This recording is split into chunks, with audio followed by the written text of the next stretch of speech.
Persembahan dan perpuluhan dapat ditransfer melalui BCA 857 050 5000 atas nama GBI Musi Palem Indah atau scan barcode QR kode GBI Musi Palem Indah. Tuhan Yesus memberkati.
Shalom, puji nama Tuhan Bapak Ibu Saudara yang terkasih di dalam Kristus. Kita berjumpa lagi di Menara Doa Online kita.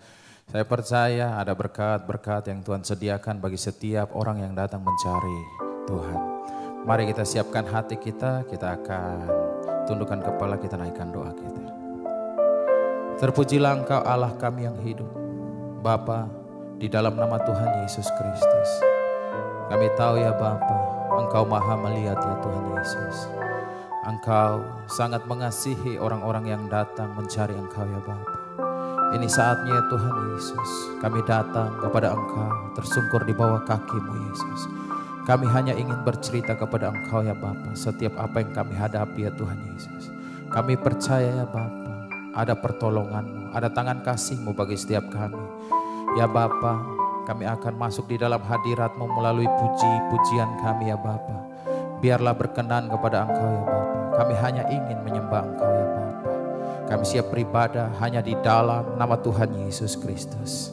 Kami sudah berdoa, haleluya. Mari sama-sama kita angkat suara kita katakan.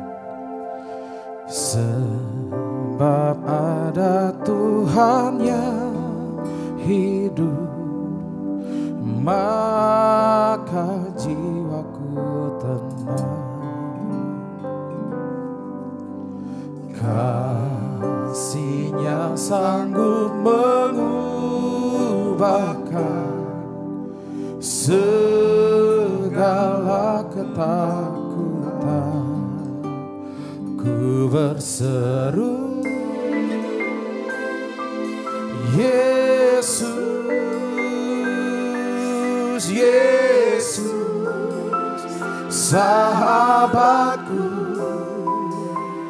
ku bawa hatiku lebih menyembah-Mu.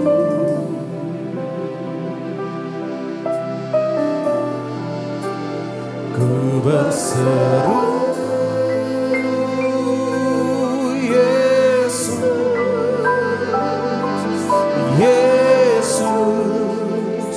Kau Tuhanku, segala perkaraku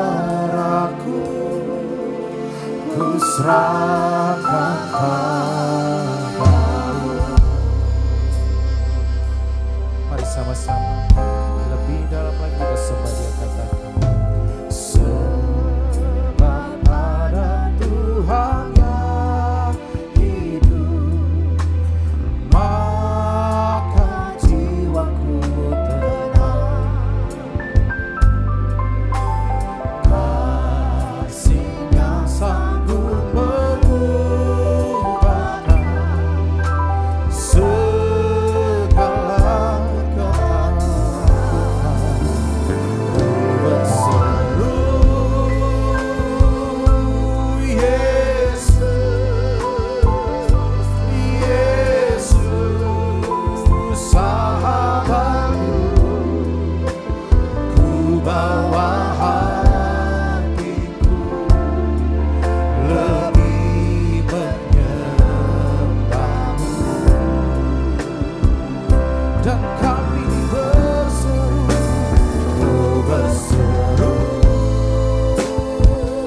percaya Kau akan menyingkirkan semuanya ya Bapa.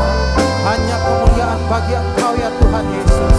Biarlah kami persembahkan hidup kami untuk menyembah bagi kemuliaan nama-Mu. Berseru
sembah Itulah kekuatan di dalam hidup kita.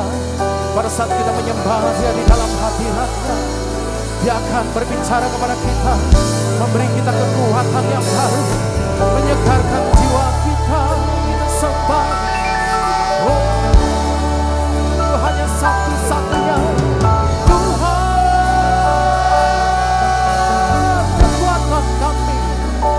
Kami datang menyembah, kami angkat suara kami, kami berserah pada Allah yang hidup, Allah yang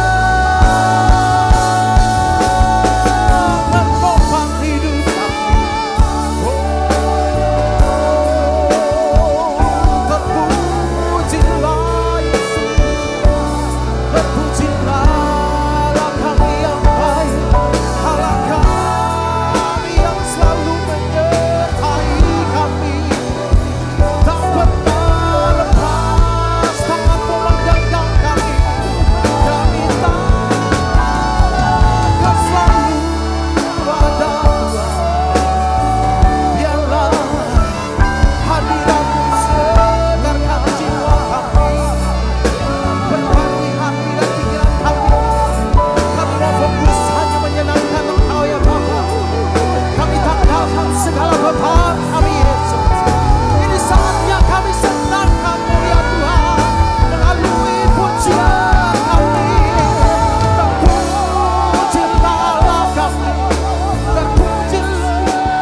Engkau ya Tuhan Yesus.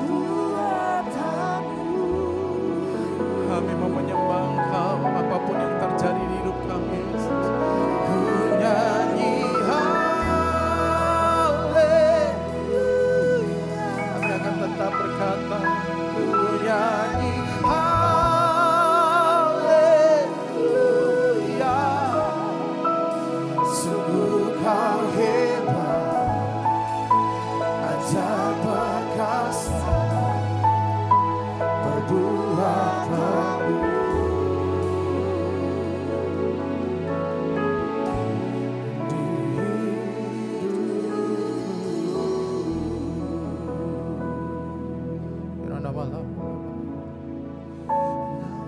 Yesus, di saat badai menerpa, kami tahu kami bagai Raja Wali. Di saat badai bergelora, ku akan terbang bersamamu. Bapa Kau Raja atas semesta, ku tenang sebab Kau Allah. Mari sembah kata di saat badai bergelora, ku akan terbang bersamamu. Bapa Kau Raja atas semesta, ku tenang sebab Kau Allahku.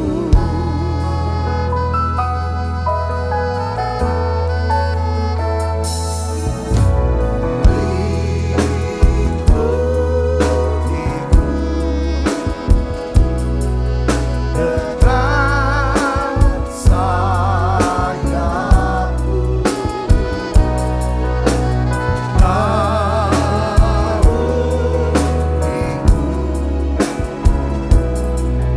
tentang kuasamu.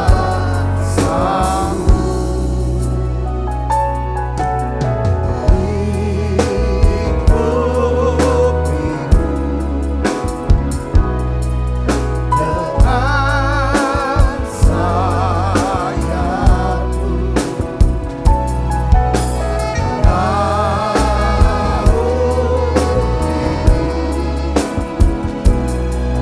tentang kuasamu. Di saat badai bergelora, ku akan terbang bersamamu. Bapa Kau Raja atas semesta, ku tenang sebab Kau Allah. Mari buka suaranya saudara.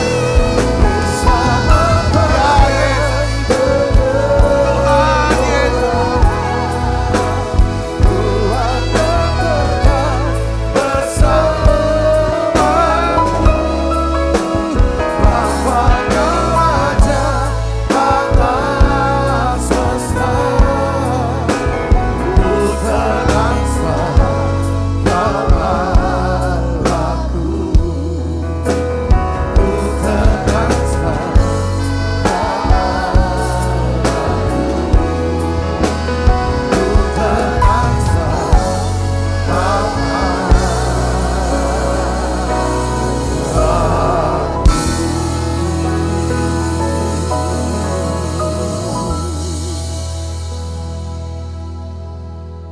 Tuhan, terima kasih.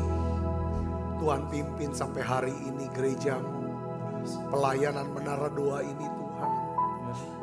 Sungguh ya Tuhan, satu anugerah buat kami. Boleh ya Tuhan berada dalam hadirat-Mu di menara doa ini ya Tuhan. Engkau Allah dan Rajaku.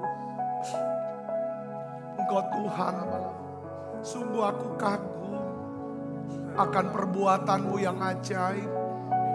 Kau mengasihi gereja-Mu, Kau mengasihi umat-Mu, Engkau lindungi ya Tuhan. Engkau pelihara ini ya Bapa. Inilah milik-Mu ya Bapa. Tuhan, anak-anak-Mu ya Tuhan. Biarlah ya Tuhan di setiap rumah-rumah ada doa pujian penyembahan. Oh ya lama kasih ini mila.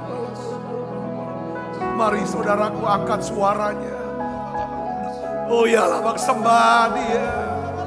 Sembah Dia. Sembah Yesus.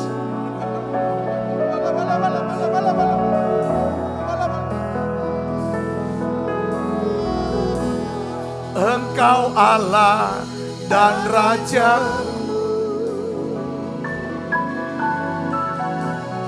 kekasih dalam hidupku.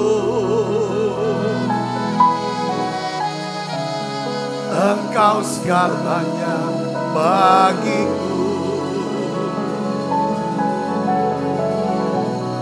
Ku bersyukur kepadamu. Ku cinta Kau Tuhan.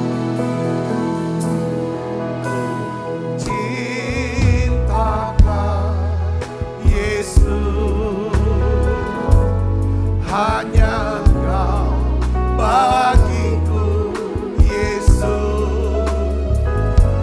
Sungguh ku rindu mengatakannya, betapa aku mengasihimu. Engkau Allah dan Raja, kekasih dalam hidupku. Engkau segalanya bagiku. Ku bersyukur kepadamu. Tuhan, turunkan urapan-Mu buat kami. Engkau perbaharui setiap hati kami dengan kasih. Biar hati kami melimpah dengan ucapan syukur kepadamu. Hati kami penuh dengan rasa kagum, rasa hormat akan Tuhan. Kami sungguh merindukan Engkau dan hadirat-Mu ya Tuhan. Tuhan, basuh setiap kami dengan kuasa darah-Mu. Ampuni dosa dan salah kami ya Bapa. Ampuni Tuhan. Tidak ada satupun dosa yang kami simpan di hati kami. Ampuni Tuhan. Kami ingin kasih-Mu ya Tuhan menguasai hati dan pikiran kami. Berbicara secara pribadi buat kami. Anak-anak-Mu yang sakit Tuhan sembuhkan. Yang lemah Tuhan kuatkan. Bahkan ya Tuhan yang jatuh Kau angkat ya Bapa. Terima kasih banyak Bapa, terima kasih.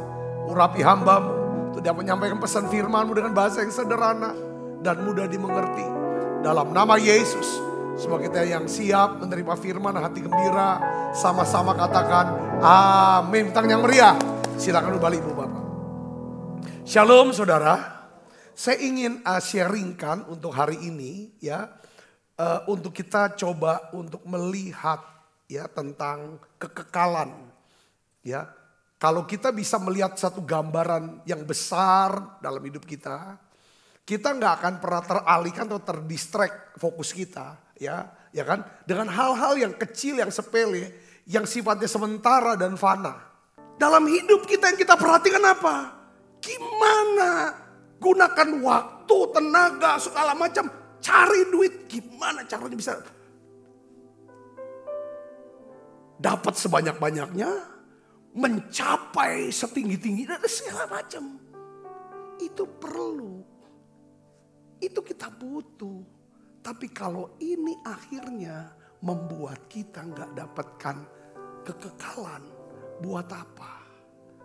Tuhan bilang, apalah gunanya seorang memiliki apa? Seluruh isi dunia tuh milik dia. Sertifikat tanah di seluruh dunia tuh nama dia. Itu artinya maksud saya. Seluruh tambang perusahaan itu kan milik dia. Tapi namanya terbuang ke neraka. Buat apa kata Tuhan? Jadi hari ini saya ingin bagikan kepada saudara. Kayaknya kita perlu duduk tenang. Saudara di rumah ikut menara doa, kita yang ada di sini. Coba kita boleh sekali-sekali kita duduk tenang, tenangkan diri kita dalam kesibukan kita yang begitu. Kekalutan, kekacauan, segala macam problema hidup kita. Tenangkan diri, kemana kita akan berada 50 tahun ke depan. Ya, 100 tahun ke depan, 1000 tahun ke depan, 10.000 ke depan. Dan pastikan, saudaraku, ketika jantung kita berhenti berdetak, nama kita sudah terdaftar di sorga. Katakan amin. Nah sekarang kan kita nggak mau dong cuman sekedar masuk sorga. Tapi kita mau bawa harta ke sorga. Punya harta di sana. Punya harta yang kekal. Dapat upah. Makanya hari ini saya akan berikan judul khotbah saya adalah bagaimana memperoleh upah di sorga. Ya, Alkitab banyak berbicara tentang upah di sorga. Dan Tuhan Yesus pun berbicara banyak tentang upah yang dia ingin berikan kepada kita di sorga. Saudara mau gak dapat upah? Katakan amin. Ya kita bisa dapatkan kok saudaraku ya.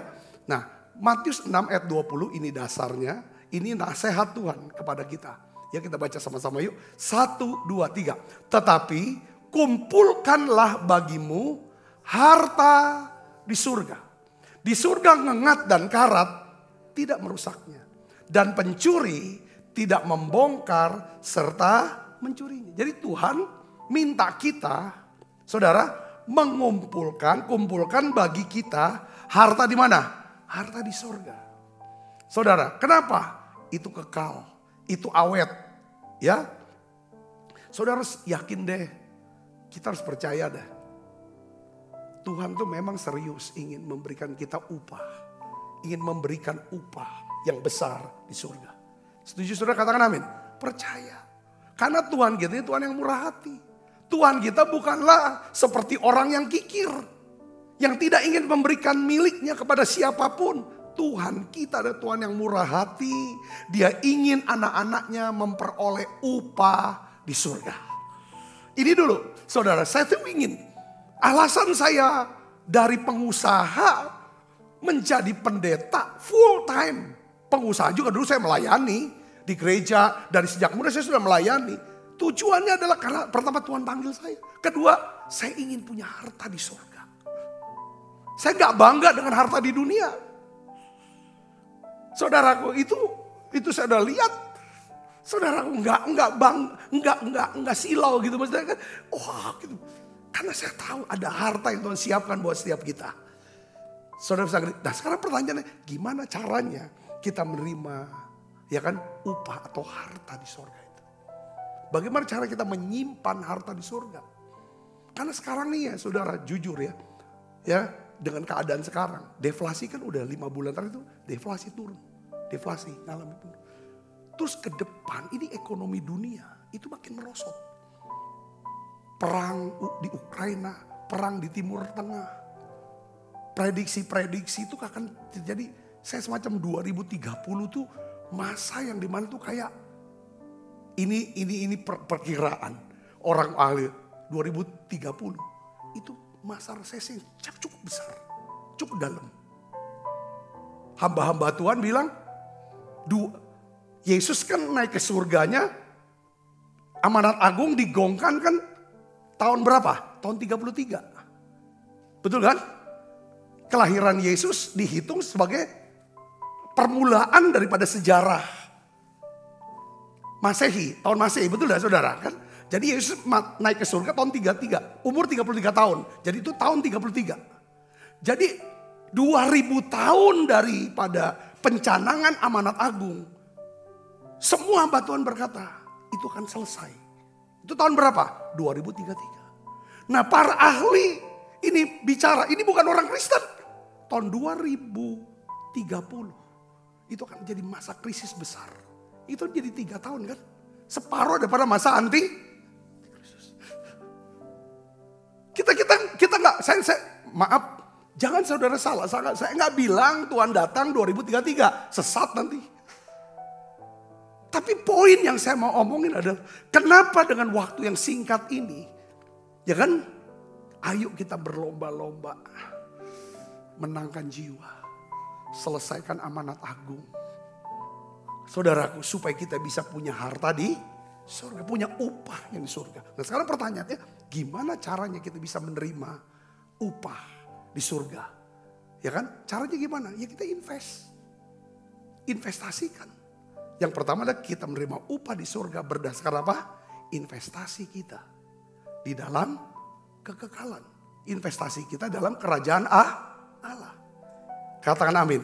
Ya, saudara. Ya kan caranya kita investasi. Apa yang harus diinvestasikan?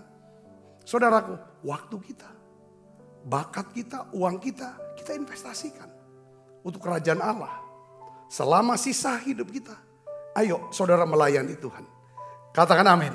Ya, Tuhan Yesus berkata bahwa kalau kita nyimpen harta di surga, ya, caranya nyimpen ya invest. Ya.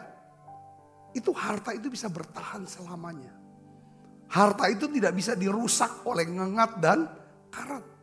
Harta itu tidak mungkin dapat dibongkar dan dicuri oleh pencuri. Nah, saya ingin beritahu kepada saudara tahu enggak apa? Caranya nyimpen harta di surga itu apa? Jiwa-jiwa. Harta yang kekal.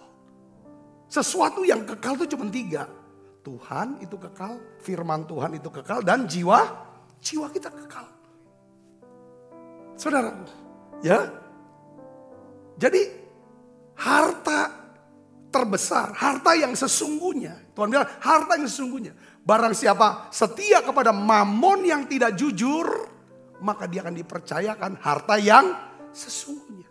Apa harta yang sesungguhnya? Itu jiwa-jiwa. Orang-orang, yaitu siapa? Orang-orang yang diselamatkan. Mereka yang dipelihara imannya melalui pelayanan kita. Melalui doa-doa kita.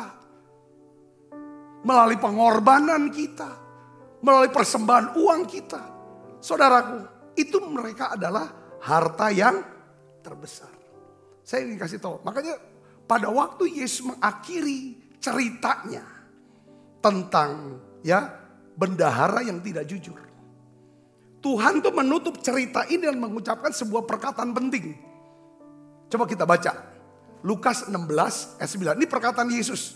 Ya, dia nutup dari kisah cerita tentang bendahara yang tidak jujur. Saudara, kita lihat Lukas 16 ayat 9. 1, 2, 3. Dan aku berkata kepadamu, ikatlah persahabatan dengan apa?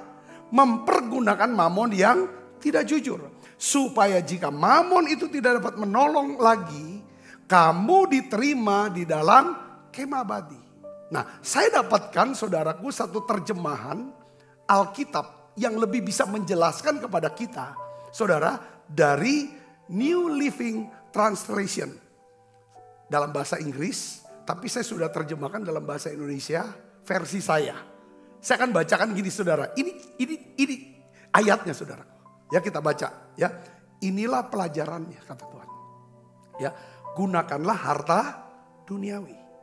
Ya, gunakanlah harta duniawi kita, Anda, untuk memberi manfaat, keuntungan, benefit maksudnya bagi orang lain, others. Jalinlah kerjasama, jalinlah persahabatan dengan mereka. Kemudian ketika harta duniawi kamu, maksudnya Anda, tidak ada lagi, mereka akan menyambut kita di mana? Di rumah yang kekal. Jadi saya simpulkan perkataan Yesus ini saudara dengan kalimat seperti ini. Ya, Tuhan Yesus itu ingin mengatakan begini saudaraku. Hal terpenting di sini bukanlah apakah ada orang-orang yang akan mengingat kita. Ada orang-orang yang mengenang kita setelah kita meninggal dunia. Tuhan bilang itu gak terlalu penting banget. Tapi yang paling penting adalah apakah ada orang-orang yang akan menyambut kita di saat kita tiba di surga. Jadi siapa yang akan menyambut kita di surga? Mereka yang sudah mendahului kita. Yaitu orang-orang yang kita sudah bawa kepada Yesus untuk diselamatkan. Mereka-mereka yang kita layani, kita gembalakan. Supaya mereka bisa setia sampai akhir. Katakan amin saudara. Itulah harta yang sesungguhnya. Yang mengerti katakan amin. Merekalah yang menyambut kita di saat kita tiba di surga. Itulah harta kekal kita yang sesungguhnya. Siapa mereka? Saya ulangi lagi. Mereka adalah orang-orang yang diselamatkan. Yang dilayani dengan doa-doa kita. Dengan uang persembahan kita. Pelayanan kita. Pengorbanan kita. Selama kita hidup di dunia ini. Katakan amin. Ya kan? Jadi saya mau simpulkan begini saudara. Kita boleh, memang harus menyiapkan warisan harta dunia buat anak-anak kita. Tetapi yang paling penting, pastikan saudara dan saya, kita memiliki harta yang kekal di sorga. Katakan amin. Siapa? Jiwa-jiwa yang kita layani. Waktu Billy Graham meninggal dunia,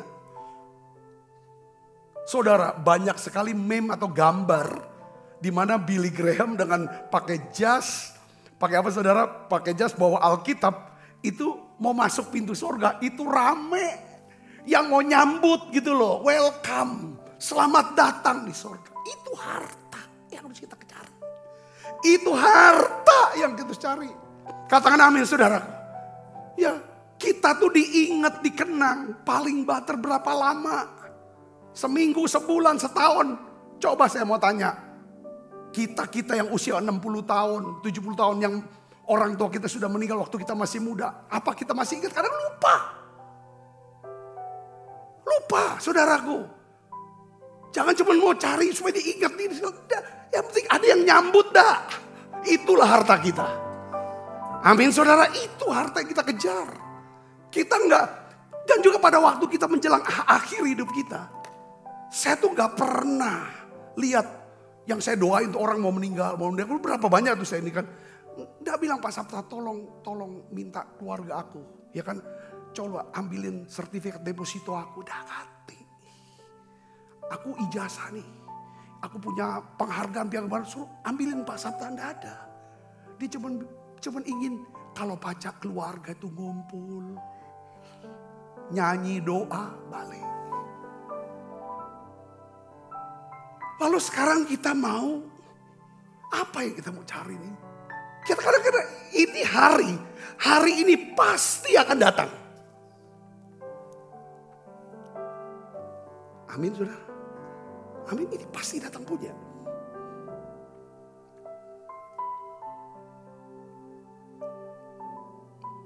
Kita harus menyiapkan warisan buat anak kita. Itu harus. Tapi cara kita dapatkan harta itu, untuk nyiapinnya, ya kan saudaraku, seharusnya setelah kita sisihkan untuk kita bisa bawa harta kita ke surga. Dengan cara apa? Menabur untuk pekerjaan Tuhan. Katakan amin. Ya kan, apa yang jadi hak Tuhan beri. Lakukan. Waktu kita berikan. Minggu ibadah. Katakan amin saudaraku. Itu yang pertama, upah kita berdasarkan apa saudaraku? Berdasarkan investasi kita. Investasi karena jadi Kristen. Saudara dihina. Ketika saudara mau melakukan firman, dihina, difitnah, dikatain, digosipin, biarin. Katakan amin. Ketika saudara mulai, ya kita harus nyatakan kebenaran dengan kasih. Bukan mulut manis tanpa kebenaran. Hidup di dunia ini saudaraku, kita harus tahu ya tujuannya. Ya, tujuan kita hidup di dunia ini bukan semata-mata memperoleh sesuatu dan mencapai sesuatu. Tetapi bagaimana kita memiliki hubungan kasih dengan Tuhan. Ya saudara, kita bisa mengasihi Tuhan dengan segenap hati. Mengasihi dan melayani sama kita. Karena waktu kita layani sama kita, kita sedang mengumpulkan harta yang di surga. Itu investasi kita. Jadi yang kedua saudara, bagaimana caranya kita menerima upah di surga atau mengumpulkan harta di surga. Bagaimana cara yang kedua? Saya ingin ajak saudara untuk baca. Ini ayat 1 Korintus 3. Ayat 13 sampai ayat yang ke-15. Kita baca sama-sama yuk. 1, 2, 3. Sekali kelak pekerjaan masing-masing orang akan nampak. Karena hari Tuhan akan menyatakannya. Hari Tuhan apa Tuhan? Ada hari Tuhan buat kita loh. Untuk menyatakan. Hari Tuhan bisa hari kedatangan Tuhan, hari di mana Tuhan ingin nyatakan siapa kita sebenarnya. Ini domba atau serigala? Ini kawan palsu atau kawan asli? Saudara asli atau saudara palsu? Itu. Nah ini ayatnya. Kita baca saja. Karena hari Tuhan akan menyatakannya sebab ia akan nampak dengan api. Dan bagaimana pekerjaan masing-masing orang akan diuji oleh api. Jika pekerjaan yang dibangun seorang tahan uji, ia akan mendapat upah. Jika pekerjaannya terbakar, ia akan menderita kerugian, tetapi ia sendiri akan diselamatkan, tetapi seperti dari dalam api. Apa yang dia bangun? Dan sekarang kita bisa dapat upah karena kita melayani Tuhan. Karena kita investasi. Perhatikan. Nah sekarang kembali yang kedua. Perhatikan motif. Ada orang-orang yang melayani Tuhan, motifnya bukan supaya orang ini bisa dibawa ke surga. Tapi dibawa ke dia. Untuk keuntungan dia. Itu pekerjaan itu akan dinyatakan oleh Tuhan. Habis semua, sia-sia semua pelayanannya. Sehebat apapun kita, pelayanan kita habis. Kalau ketika api Tuhan, kemuliaan Tuhan dinyatakan. Dan kita punya motif tidak benar. Motivasinya salah. Hati kita tidak benar. Hati kita jahat, kejam. Tuhan kebakar semua. Orang bilang, ya percuma kau. Percuma, gak ada arti. Ini keras ini. Oleh karena itu sudah tujuan Tuhan Yesus ingin berikan kita. Jadi yang kedua, Tuhan memberikan upah pada kita. Bukan cuma sekedar kita investasi, melayani. Aku sudah serahkan waktu aku, uang aku. Apa lagi? Tenaga aku, semua aku korbankan. Motifnya apa?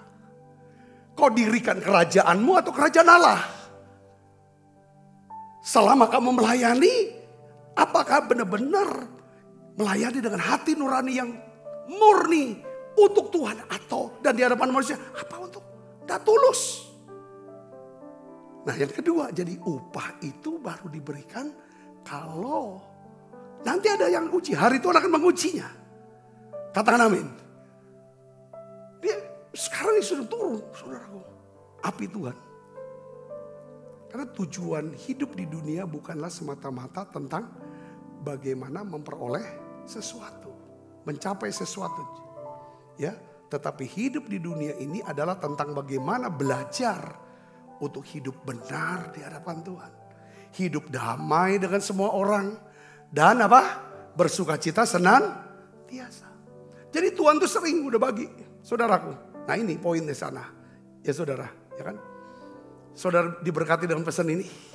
Ada dua hal untuk kita bisa dapatkan korban.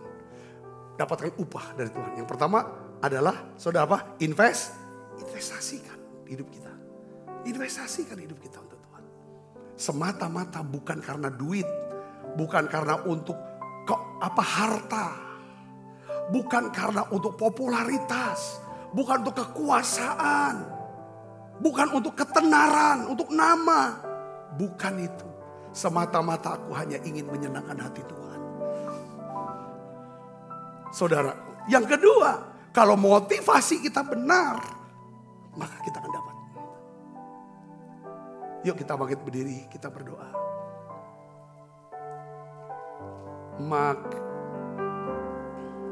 Makananku ialah melakukan kehendak Bapa.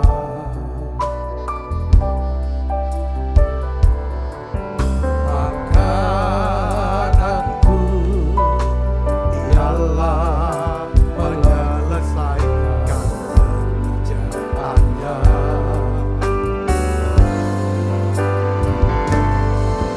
Sampai ku dapatkan mahkota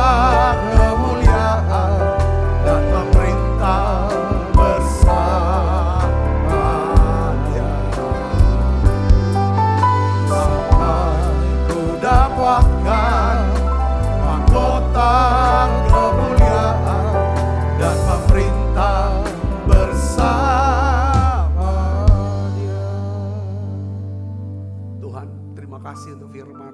Aku tahu Tuhan, Engkau Allah yang murah hati. Engkau ingin memberikan upah buat kami. Engkau sudah mengajar kami untuk bisa menyimpan harta di surga. Kami memang ingin Tuhan menyiapkan warisan buat anak-anak kami. Tapi terlebih beri kami kemampuan untuk bisa menyimpan harta di surga. Yaitu ya Tuhan, kami bisa gunakan waktu kami, uang kami, bakat kami, semua Tuhan, untuk kerajaan Tuhan. Kami akan bisa melihat jiwa-jiwa bisa diselamatkan. Orang-orang bisa memelihara iman mereka sampai akhir. Sampai mereka tutup mata, sampai Tuhan datang kedua kali. Tuhan Yesus, tolong kami semua. Kami manusia biasa. Roh penurut, tapi daging kami lemah. Roh Kudus, urapi kami. Kami ingin belajar ya Tuhan. Apapun yang kami kerjakan, apapun yang kami perbuat, ya Tuhan, semata-mata kami akan lakukan dengan segenap hati. Seperti untuk Tuhan. Bukan untuk manusia. Bukan untuk manusia diri kami sendiri. Bukan untuk manusia yang lain. Tapi untuk Engkau saja ya Tuhan. Engkau sudah ngajar kami kalau kami memberi sedekah. Memberi. Pakai tangan kanan, tangan kiri tidak usah tahu. Kami tidak perlu ya Tuhan mengklaim diri kami siapa. Supaya kami bisa menyimpan harta itu. Semua jasa baik, semua perbuatan baik kami. Semata-mata biarlah hati kami untuk nama Tuhan dipermuliakan. Terima kasih kami tidak akan curi kemuliaan-Mu Tuhan. Supaya kami tetap bisa punya harta di sana. Sebab apa yang telah teruskan kepadamu telah aku terima dari Tuhan. Yaitu bahwa Tuhan Yesus pada malam waktu serahkan mengambil roti. Dan sudah itu mengucap syukur atasnya. Ia memecah-mecahkannya dan berkata, inilah tubuhku yang diserahkan bagi kamu. Perbuatlah ini menjadi peringatan akan aku. Saudaraku, bukankah roti tangan kita ada persoalan kita dengan tubuh Kristus? Mari kita makan dalam.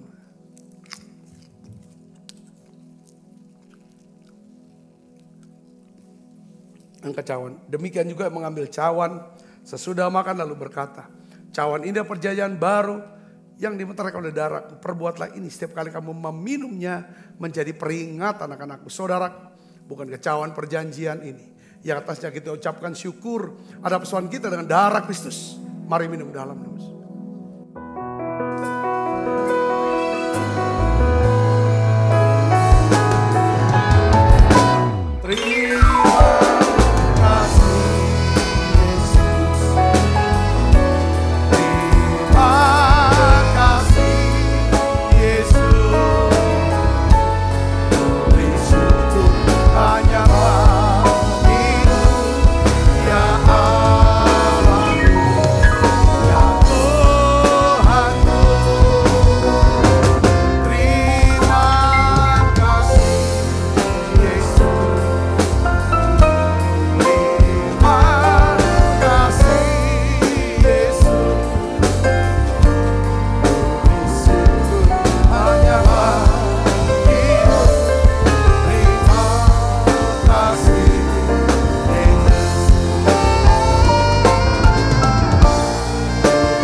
Kami butuh anugerah kesetiaan.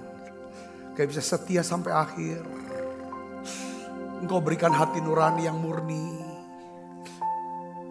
Biarlah kami, hidup kami melayani sebagai suami, sebagai orang tua, sebagai anak. Biarlah kami punya hidup dengan hati nurani yang tulus Tuhan. Sebagai gembala, sebagai hamba-Mu. Biarlah ya Tuhan, aku hidup dengan hati nurani yang murni di hadapan Tuhan, di hadapan manusia. Berikan kami Tuhan, sucikan, kuduskan kami. Biarlah ya Tuhan, Kau selidiki kalau ada maksud-maksud yang terselubung ya Tuhan. Jauhkan itu buat kami Tuhan. Biarlah kami ya Tuhan, hidup kami dikuasai oleh kasih-Mu. Kami mau hidup damai, hidup benar di hadapan Tuhan. Kami mau hidup damai dengan semua orang. Kami mau hidup sukacita senantiasa. Berkat-Mu turun buat anak-anak-Mu. Berkati tangan-tangan yang memberi persembahan. Kasih Kristus, terimalah berkat yang berlimpah-limpah daripada Allah Bapa. Di dalam anaknya yang tunggal Tuhan kita Yesus Kristus. Persoalan yang manis Roh Kudus menyertai kita semua mulai saat ini. Sampai Yesus datang menjemput permai dan sampai selama-lamanya. Semua kita percaya berkati sama-sama katakan amin. Tuhan berkati saudara semuanya.